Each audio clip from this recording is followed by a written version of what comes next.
hablando de personas que luchan por sus derechos, de la batalla que ha emprendido la doctora Delia Espinosa, quien es clarísimo que está siendo víctima de una revancha, de una venganza de diversos actores del Congreso a quienes ha osado cuestionar. Ya está conectado con nosotros Rodolfo Pérez, quien es el abogado de la doctora Delia Espinosa. Rodolfo, ¿cómo estás? Buenas tardes. ¿Qué, Gracias por estar aquí en Fuerte y Claro. qué tal? ¿Cómo estás, Manuela? Un gusto estar aquí presente. Rodolfo, bueno, hoy nos enteramos que el Congreso ha oficializado la resolución de la inhabilitación de la doctora Delia Espinosa por 10 años para ejercer cargos públicos. Esto corresponde a la segunda inhabilitación, ¿verdad? La que está relacionada con la denuncia que hizo por el caso de los congresistas que cobraban doble sueldo. Sí, precisamente a la par, ¿no? Que la primera inhabilitación ha sido anulada por el Poder Judicial y además de ello, también se ha visto que la primera inhabilitación, ese primer caso, que se había también derivado en un proceso penal, también se ha archivado a nivel penal y se ha demostrado que no había ningún caso abierto ahí. Entonces, sabiendo que se caía la primera inhabilitación por ser absurda, arbitraria y por tener relación con algo que la doctora nunca hizo, que fue firmar un reglamento, se planteó esta segunda inhabilitación. Y hay que recordar que la segunda inhabilitación se votó inicialmente en marzo de este año y no alcanzaron los votos, lograron 57 votos en aquella oportunidad. Se plantea una reconsideración y 2 meses después esa reconsideración se vota. Absolutamente absurdo porque en esa reconsideración votaron congresistas que no nos escucharon.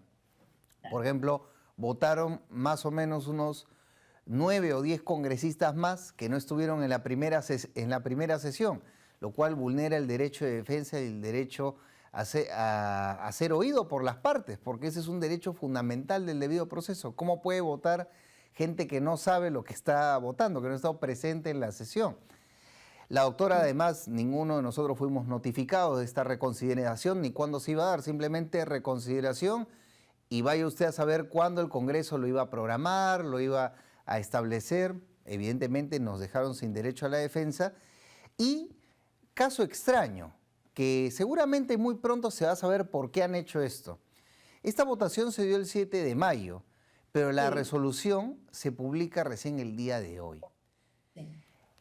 Yo creo que alguna argucia o triquiñuela legal que tiene que ver con, de repente, el tema de retirar a la doctora del Colegio de Abogados de Lima, tiene que ver con esta situación de que publiquen justo ahorita la resolución, ya después de que se ha publicado la ley del Colegio de Artistas. La infame ley del Colegio de Artistas que introduce un párrafo de manera ilegal y delincuencial hablando del tema de los inhabilitados para el ejercicio en colegios profesionales que no tenía nada que ver con el Colegio de Artistas. Claro. Entonces, es Parece que lo han estructurado bien, ¿no? Porque cuando se habla de la ley del Colegio de Artistas, que aprovechemos y hablemos un poco sobre esto, que no tendría absolutamente nada que ver con la doctora Delia Espinosa, pero en la que de manera muy hábil se introduce a último momento por Segundo Montalbán, en complicidad con Valdemar Cerrón,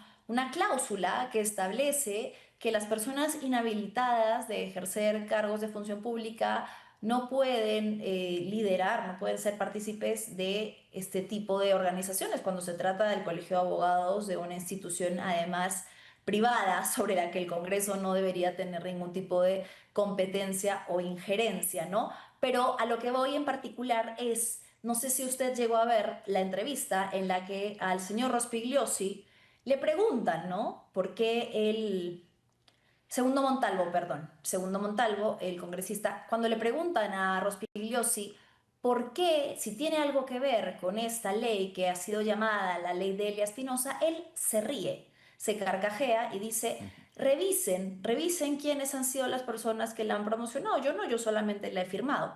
Por eso digo que el señor Segundo Montalvo y Valdemar Cerrón, que no es casualidad, sean aliados del Fujimorismo en la bancada fujicerronista, sean quienes lo introducen para lavarse las manos el señor Rospigliosi. Bueno, ya dentro del Congreso, algunos congresistas que han al menos salvado su dignidad frente al pacto mafioso nos comentan a nosotros que Perú Libre básicamente son básicamente los sirvientes del fujimorismo, ¿no? Entonces, y así quedarán en la historia. O sea, Perú Así. Libre y el señor Cerrón, sirvientes del fujimorismo. Eso yo creo que no hay ninguna duda por la manera en que han votado, las decisiones que han tomado, las leyes que han aprobado juntos.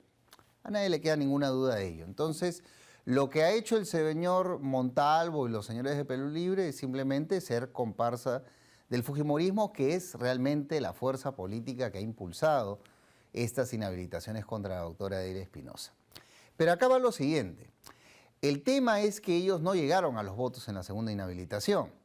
Plantean una reconsideración que es ilegal para juicio político, porque tú no puedes reconsiderar una votación y plantearla cuando a ti te da la gana y votar sobre algo que no se ha discutido en un derecho a la defensa, en una sesión donde votan congresistas que no la escucharon la primera vez a la doctora. Eso es ilegal, absolutamente ilegal y contrario a los derechos fundamentales de la doctora.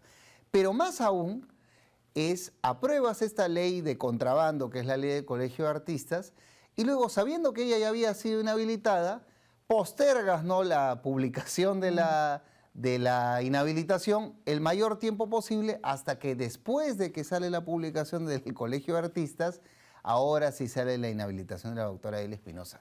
Por favor, ¿y quién maneja la mesa directiva? Es el señor Rospigliosi. Entonces, el señor Rospigliosi es quien agenda estos proyectos, le da prioridad a estos proyectos.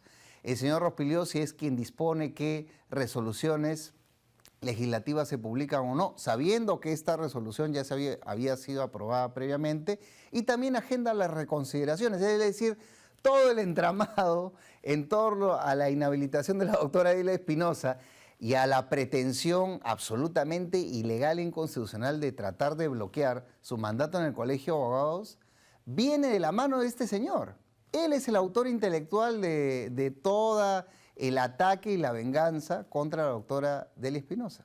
Y aquí no es mi opinión, basta leer el reglamento del Congreso, ver cuáles son las competencias del presidente del Congreso, y se ve que él es la persona que está priorizando las reconsideraciones, impulsando las inhabilitaciones, priorizando los proyectos de ley que van a introduciendo dentro del proyecto de ley que no tiene nada que ver disposiciones que la perjudican a la doctora Delia Espinosa, y finalmente publicando con retraso. Pero bueno, la respuesta la hemos dado el día de hoy, y bueno, en calidad de primicia lo tiene tu programa, es que nosotros hemos presentado el día de hoy la demanda de amparo ante la primera sala constitucional. Bueno, mientras siga existiendo el Estado de Derecho en el Perú, tenemos que ejercer nuestros derechos y ejercerlo con firmeza, con valentía. Lo hemos conversado con la doctora, y si publican hoy la resolución, bueno, de manera de esta resolución, de esta inhabilitación que es inconstitucional y es arbitraria, con un procedimiento que se ha hecho vulnerando todo el reglamento del Congreso. Bueno, si lo quieren hacer así, acá está la respuesta del Estado de Derecho y de las personas que creemos en la democracia y los derechos fundamentales, y será la primera sala constitucional la que verá este caso y resolverá este caso, que es la segunda inhabilitación que tiene la doctora ante el Congreso de la República. ¿Esta demanda de amparo es sobre la inhabilitación vigente o sobre la publicación de esta ley del colegio? No. Esto es sobre la inhabilitación de la doctora. Ok, perfecto. Esto es Esto es sobre la sobre inhabilitación que está vigente, que es la segunda inhabilitación, y se ha presentado la demanda de amparo. contra la segunda inhabilitación frente a la resolución legislativa que han publicado el día El de día de hoy, hoy. frente a esa situación que en realidad culmina todo este proceso de juicio político, que ha sido en realidad una venganza política contra la doctora por denunciar a estos congresistas por esa famosa doble percepción de ingresos del Estado, por aprobarse una ley para favorecerse a sí mismos. La doctora los denunció constitucionalmente y en represalia, en venganza, el Congreso la ha inhabilitado. Entonces, frente a ello es que hemos presentado esta demanda de amparo ante la primera sala constitucional de Lima Metropolitana, que será quienes van a resolver este caso definitivamente sobre la inhabilitación. El caso del, vamos a decirlo, este famoso párrafo que han introducido el contrabando en la ley de colegio de artistas. Eso lo cuestionarán los artistas definitivamente porque también han mostrado que están en contra de esa normativa, pero desde el lado concreto de la doctora, al menos lo que yo he conversado con ella, y seguramente ella, me parece que en tu programa lo ha dado a entender, esa ley simplemente no se le aplica a ella, ¿no? Es una ley No, ella lo que ha no dejado tiene, claro. que no es de su especialidad, está fuera del marco constitucional del Estado de Derecho, y el propio congresista Montalvo dijo en su momento que no se le iba a aplicar. Entonces, bueno, ya ese es un asunto que habrá que en su momento los artistas harán el cuestionamiento, no sé si judicial o político correspondiente sobre esta normativa. Ahora, Rodolfo, hay una preocupación, digamos, con respecto a cómo prosperen estas demandas de amparo, porque dentro, cuando hablamos de cómo operan los satélites del Fujimorismo, tenemos que actualmente la Junta Nacional de Justicia, encabezada por María Teresa Cabrera, está proponiendo revisar la manera en la que actuaron los tres jueces, Sandra Aguilar, Néstor Paredes y David Suárez, que en el mes de mayo le concedieron este amparo a la doctora Espinosa con respecto a la primera inhabilitación.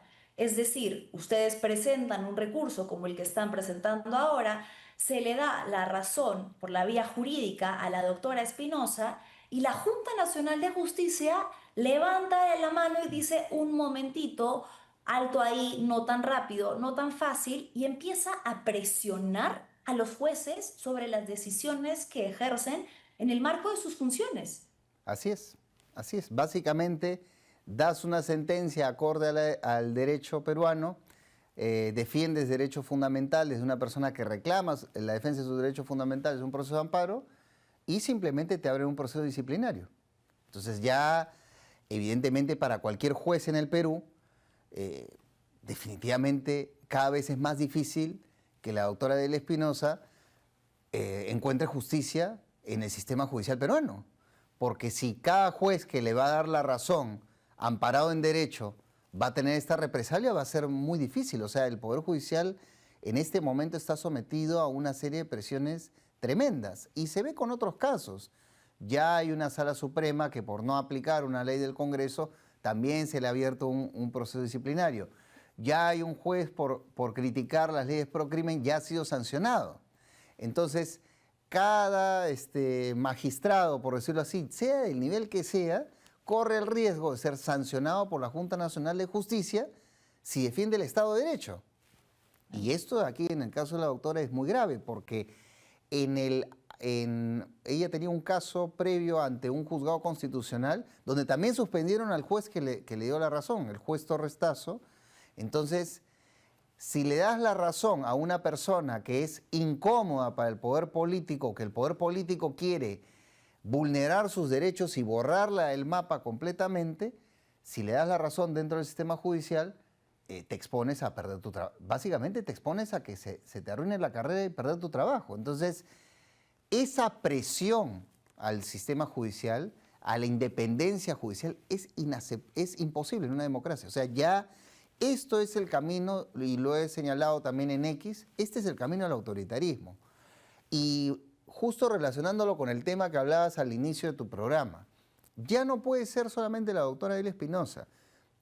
Cualquier persona que reclame justicia y choque con los intereses del poder político, sea un ciudadano que esté reclamando por sus derechos, que choque con algún general o algún policía o algún ministro o algún congresista que vaya a tener poder en el próximo gobierno, que tenga poder en este momento, evidentemente lo que va a pasar es que no le van a dar la razón. Y si le dan la razón, lo más probable es que haya una represalia contra estos jueces y esto tiene que parar. O sea, nosotros como sociedad civil y como comunidad de ciudadanos, como personas que creemos en la democracia, en el caso mío de abogados, tenemos que decir basta. Porque si no decimos basta a esto, evidentemente no hay posibilidad de que nosotros podamos ejercer libremente nuestra profesión y de que cualquier persona que recurra a nosotros pueda alcanzar justicia, porque esa justicia ya va a estar presionada por la Junta Nacional de Justicia. Y esto es un dato objetivo. Solamente los jueces que le han dado la razón a la doctora Adela Espinosa son los que están ahorita inmersos en este tipo de medidas disciplinarias de la Junta Nacional de Justicia. Solo los jueces que le han, de alguna manera, se han atrevido a no aplicar las leyes que son inconstitucionales del Congreso, les pasa esta situación. ¿Por qué? ¿Por qué está ocurriendo esto? Eso es una presión del poder político sobre el sistema judicial y sobre la cual creo que dentro del Poder Judicial me parece que los jueces supremos y la presidenta del Poder Judicial tienen que decir algo. Tienen que decir Sí. algo claro. Lo tienen que decir porque si no lo dicen, con todo lo que está pasando, lo que va a ocurrir es que van a barrer con todos los jueces y fiscales que tengan, siquiera se atrevan a tener un criterio independiente. Sí, es muy grave lo que vivimos y eso que ni siquiera tenemos aún un nuevo gobierno definido, pero sin que Keiko Fujimori haya llegado aún a ser mandataria, ya empezamos a ver graves indicios de autoritarismo de los que hemos advertido siempre, de manera puntual y objetiva. Y este es uno muy grave y me alegra que menciones al Poder Judicial porque sorprende ver a una Janet Tello o a magistrados que tienen cargos importantes que no emiten opiniones sobre leyes tan graves e inconstitucionales como las que acaba de aprobar el Congreso, cuando el mismo Tribunal Constitucional ya se ha manifestado sobre la imposibilidad de que delitos tan graves como homicidio, masacre, tortura sean vistos en fueros militares. Pero tenemos instituciones mudas, silenciosas ante arbitrariedades como estas, que no emiten opinión alguna cuando la Junta Nacional de Justicia presiona a jueces por las decisiones que en absoluta libertad del ejercicio de sus funciones emiten. Y esto es muy grave porque refuerza esta teoría que no es teoría, es realidad de copamiento institucional que se podría agravar cuando esta fuerza política tome el Ejecutivo. Te quería preguntar en esa línea, Rodolfo, si a la doctora Espinosa y a ti en su representación legal les preocupa que la venganza se consume, aún si se puede un poco más, en un eventual gobierno de Keiko Fujimori, que por supuesto le da pues cierto aval a la bancada fujimorista, ¿no? Creo que ahí hay que distinguir primero dos cosas, ¿no? Primero, para tratar de tener una luz de esperanza dentro del sistema judicial y dentro de los operadores del derecho que somos nosotros los abogados, creo que hay que llamar a que la gente se pronuncie. Creo que a pesar de todo lo que está ocurriendo, hay jueces valientes que sabiendo que pueden haber represalias contra ellos, jueces y fiscales valientes, sabiendo que pueden haber represalias contra ellos, están teniendo criterios independientes en este momento. Y yo sí quiero, para que no sea un programa donde solamente denunciamos lo malo, yo sí quiero reconocer ello, quiero saludar ello porque en este momento son héroes de la democracia y son héroes del Estado de Derecho simplemente por decidir de forma independiente y acorde a derecho. Eso es un punto. Y creo que eso se tiene que mantener, sean jueces de primera instancia o sean las máximas autoridades del Poder Judicial, que les corresponderá defender sus fueros y su independencia, porque la independencia judicial es un valor que está reconocido por nuestra Constitución y por los tratados internacionales. Aquí no es que viene tal o cual señora, te amenaza con un procedimiento disciplinario y uno tiene que bajar la cabeza porque, carambas, es tu carrera, es de lo que vives. Entonces ya se están metiendo con un tipo de presión que es muy efectiva, pero también es muy baja, ¿no? Muy baja de un punto de vista ya humano, personal, ¿no? Eso por ese lado. Y en el caso del nuevo gobierno, bueno, dentro de lo que se puede pensar bien, se habla mucho de la reconciliación y de la paz. Un primer paso que debería de darse, si hablamos de ello, es que la señora que va a dirigir el país le pida a su bancada en un próximo congreso que anulen las inhabilitaciones de la doctora Adela Espinosa. Porque ella sabe, y los congresistas de su bancada saben, que esas inhabilitaciones fueron absurdas, ilegales y arbitrarias. Lo saben. Ellos lo saben. Entonces, si quieren dar un paso por la paz y la reconciliación y la reconstrucción institucional en el país, donde cada uno puede tener su espacio en democracia. Es claro que nunca vamos a pensar igual y que la doctora Delia Espinosa muy probablemente no tenga nada en común con la señora Fujimori. Pero lo que sí es claro es que la doctora fue inhabilitada de forma absolutamente abusiva y absurda por el Congreso liderado por su bancada. Si hay un propósito de enmienda, ellos pueden anular las resoluciones legislativas. Hay precedentes de ello. Ocurrió en el año 2013 con las designaciones de magistrados del Tribunal Constitucional y del Defensor del Pueblo. El Congreso puede anular sus propias decisiones. También cuando se nombró a unos magistrados del Tribunal Constitucional, recordarás en ese famoso Congreso que se cerró. Ahí se nombraron a 2 Sí, magistrados del Tribunal Constitucional y eso se anuló. Entonces, ese tipo de medidas sí se pueden dar. Los actos del Congreso, las decisiones del Congreso se pueden anular. Y ellos tienen los votos entre la oposición y ellos tienen los votos para anular esas decisiones. Entonces, si quieren empezar con un pie democrático, por ahí pueden empezar. Nosotros sí lo vamos a exigir, porque no solamente lo vamos a exigir correcto. judicialmente, hay un mensaje político que ellos tienen que dar. Porque acá se habla mucho de la paz, de la reconciliación, de que ellos representan a la democracia, el respeto a la ley. Bueno, acá hay 2 decisiones absolutamente ilegales e inconstitucionales. Ahí tú tienes una posibilidad de obrar bien. Si no obras bien políticamente, ya está claro en qué lugar estás y se va a quedar en evidencia. Y nosotros en ese lado vamos a seguir dando la lucha que es jurídica, que es la que corresponde al tema del amparo, pero también la lucha que es política, que es hasta el Por supuesto. final vamos a pedir que se reconozca que esto fue un error. Y ellos tendrán que asumir el costo político de lo que han hecho, porque aquí no han sacado a cualquier persona. La doctora Delia Espinosa era la fiscal de la Nación por mandato constitucional. Aquí tratan de minimizar que era una funcionaria más. No, no, no. Acá era la máxima autoridad del Ministerio Público y se la tumbaron sin ningún motivo. Entonces, aquí sí vamos a ser muy claros de que ese costo político van a tener que asumirlo. Y esa responsabilidad ante el país van a tener que asumirlo. Y eso, cuando de alguna manera cambie el poder, porque el poder cambia, hay que recordar que todo vuelve. Y la doctora es joven y yo también soy joven, así que tenemos para rato para defender esto hasta Rapel. que sea revertido y hay que saber de que estas decisiones tienen consecuencias políticas y cuando ha habido una concertación delictiva alrededor, tienen consecuencias penales. Entonces, Mira, tienen que Rodolfo, darse cuenta de ello.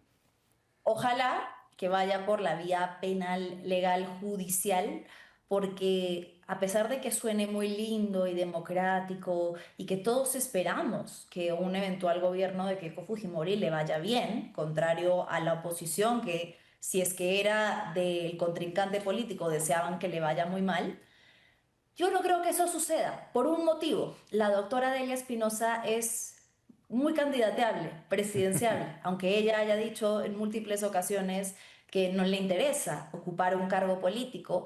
Al fujimorismo no le gusta tener adversarios reales con quienes pueda competir de tú a tú y sabe que tiene un respaldo popular grande, la doctora Delia Espinosa. Y así como no les ha importado en casos previos, como por ejemplo Salvador del Solar, que dijo muy claramente que no le interesaba volver a la política, ellos saben utilizar argucias legales para inhabilitar, tal cual la palabra que calza con lo que han hecho, del ejercicio de cargo público a personas a quienes puedan considerar oponentes. Así que permíteme dudar. Bueno, yo he conversado Vamos a con ver. la doctora y su intención es regresar ahorita al Ministerio Público. Esa es Sí, ella ha dicho eso, su pero única intención en este momento y creemos que claro, siendo ella una funcionaria de carrera, lo único que correspondería es restablecerla en sus derechos. claro, Ya es toda una vida, una carrera. todo ese juego político que ellos tienen y que obviamente entiendo a lo que tú te refieres, ellos obviamente tienen esa predisposición, eso se tiene que terminar porque, a ver, Ojalá.